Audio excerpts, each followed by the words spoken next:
আসসালামু আলাইকুম। ওয়ালাইকুম আসসালাম ওয়া রাহমাতুল্লাহি ওয়া কি বারাকাতুহু। অবস্থা যুব সমাজ? আছি, ভালো আছি। আমরা ভালো আছেন? তোমাদেরকে একটা কথা আলহামদুলিল্লাহ। বলি, হ্যাঁ, বলেন। সবসময় ডাইন পথে ডাইন পাশে হাঁটবা। এটা ইসলামী দৃষ্টিতে ডাইন পাশে হাঁটাটাই নিয়ম।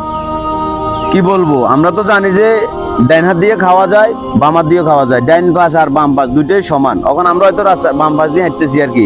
আমরা কি বুঝলুম? আমরা মুসলমান হিসেবে আমাদের ডাইন পাশে হাঁটা উচিত। বুঝছি। আর সমস্যাটা হইলো কোন জায়গায় জানেন? কি বলেন? সমস্যা হইলো যে রাষ্ট্র আমাদেরকে আইন করে দিছে, আমরা মুসলমান হিসেবে ডাইন পাশ দিয়ে হাঁটা এটা আমাদের জন্য উচিত, ঠিক, কারণ আমাদের আমলনামা ডাইন হাতে দিব। বুঝছি। আমরা মুসলমান যদি ইসলাম ধর্ম বিলংস করি, আমরা বাম পাশ দিয়ে হাঁটার কোনো সুযোগ নাই।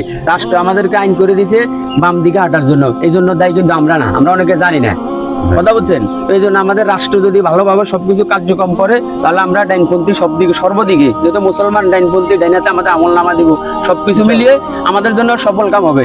কথা বুঝাইতে পারছি? বুঝছি। বিতর্ক দরকার না। আর আপনারা তো সারাদিন খালি মোবাইল টিপেন, মোবাইলের ভিতরে ভালো কিছু আছে, ভালো কিছু দেখবেন। ওই যে গেমস খেলেন, এটা করেন সেটা করেন, লুডো খেলেন, হাবি জাবি কত কিছুই তো আছে, বুঝেন না আপনারা? যুব সমাজ আপনারা তো সব বুঝার কথা।